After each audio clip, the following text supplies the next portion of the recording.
ایک بادشاہ کی عادت تھی کہ وہ رات کے وقت گھوڑے پر پورے شہر کا گشت کر کے اپنی رعایا کا حال معلوم کیا کرتا تھا اور دوسرے روز ان کے متعلق فیصلے صادر کیا کرتا تھا۔ ایک روز وہ حسب معمول شہر میں چکر لگا رہا تھا کہ اس نے ایک غمناک آواز سنی۔ وہ آہ و بکا کی طرف متوجہ ہوا۔ ایک بڑھیا رو رہی تھی اور بارگاہ الہی میں فریاد کر رہی تھی، اے رب العالمین، ہمارے بادشاہ اور وزیر کو موت دے دے اور قاضی شہر کی عمر دراز کر۔ بادشاہ اس حیرت انگیز دعا کو سن کر بڑا پریشان ہوا۔ کافی دیر وہ سوچتا رہا کہ بڑھیا سے کس طرح معلوم کرے کہ وہ بادشاہ اور وزیر سے کیوں اس قدر نالاں ہے کہ ان کی موت چاہتی ہے، اور قاضی سے اتنی خوش کیوں ہے جو اس کی لمبی عمر کے لیے دعا گو ہے۔ کافی دیر بعد اس نے بڑھیا کے دروازے پر دستک دی۔ جب بڑھیا نے دروازے کو کھولا تو بادشاہ نے نہایت بے چارگی اور مسکینی سے پوچھا کہ اے نیک عورت، میں ایک مسافر ہوں، لیکن میں نے تمہاری عجیب و غریب دعا سنی ہے۔ کیا میں یہ پوچھ سکتا ہوں کہ تم بادشاہ اور وزیر سے اتنی زیادہ رنجیدہ کیوں ہو جو ان کی موت چاہتی ہو، اور قاضی سے اتنی خوش کیوں ہو کہ اس کی عمر درازی کی دعا کر رہی ہو؟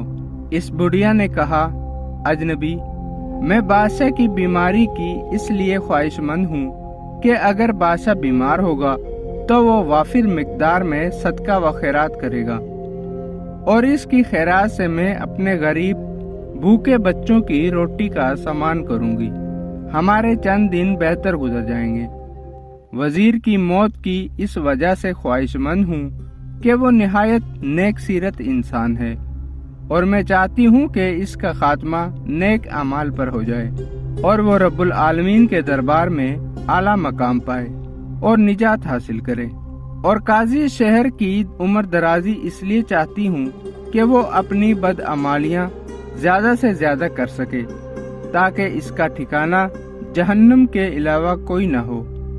بادشاہ جو مسافر کے روپ میں تھا نے آبدیدہ ہو کر اس بڑھیا سے کہا، اے نیک عورت، میں اس وقت تو تنگ دست ہوں، میرے پاس صرف ایک تسبیح ہے، تم وہ مجھ سے لے لو اور اس کو فروخت کر کے اپنے بچوں کا پیٹ بھرنے کا سامان کرو، اور اگر وقت نے مہلت دی تو میں تمہاری مدد ضرور کروں گا۔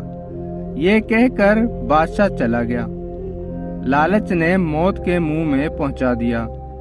ادھر بڑھیا وہ تسبیح لے کر اپنے ہمسائے کے پاس گئی تاکہ اس کو فروخت کر سکے۔ اس ہمسائے نے، جو یوں تو سیدھا تھا مگر پرلے درجے کا بخیل انسان تھا، جب تسبیح کو دیکھا تو اس کی رال ٹپک پڑی۔ بڑھیا تسبیح کی قیمت سے نا آشنا تھی، کیونکہ تسبیح یاقوت و مرجان کی تھی، اور مذکورہ ہمسایہ کسی طرح اس سے وہ تسبیح ہتھیانا چاہتا تھا۔ اس نے بڑھیا کے ساتھ الٹی چال چلی کہ یہ تسبیح تو میری ہے، اس کو کل کسی نے چرایا ہے اور میں اس کی تلاش میں تھا، اب مجھے پتا چلا یہ تم نے چرائی ہے، میں اب تم پر مقدمہ دائر کروں گا۔ بڑھیا گھبرا گئی اور وہ بولی، میں بالکل بے قصور ہوں، یہ تسبیح تو مجھے ایک اجنبی نے دی تھی، میں نے ہرگز نہیں چرائی۔ اب اس ہمسائے نے موقع سے فائدہ اٹھایا اور کہنے لگا، اچھا اگر تو نے نہیں چرائی تو یہاں سے بھاگ جاؤ، میں تم پر اتنا ترس کھا لیتا ہوں کہ تمہیں عدالت میں نہیں کھینچتا۔ بڑھیا نے اسی میں عافیت جانی اور اجنبی کو کوستی اپنے گھر چلی گئی۔ اگلی رات بادشاہ پھر حسب معمول گشت پر نکلا اور قصدن بڑھیا کے محلے میں آیا، اور اس نے بڑھیا کے گھر سے پھر وہی دعا سنی جس میں بادشاہ کی بیماری، وزیر کی موت اور قاضی وقت کی عمر درازی کا ذکر تھا۔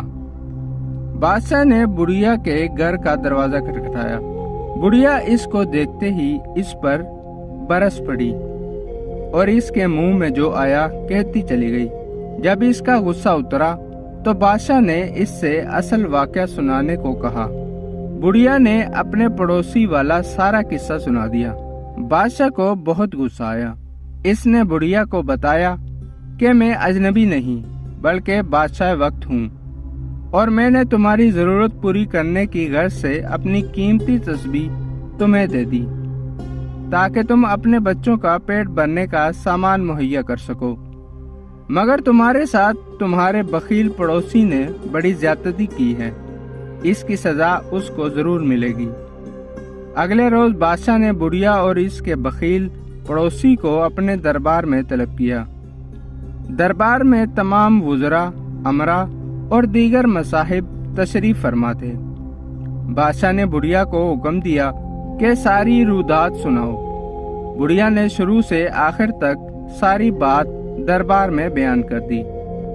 فیصلہ یہ کیا گیا کہ بڑھیا کو خاطر خواہ انعام دیا جائے، جس سے وہ باقی زندگی آسانی سے گزار سکے اور اپنے بچوں کی کفالت بہتر طریقے سے کر سکے، اور اس کے ہمسائے کو سزائے موت دی جائے۔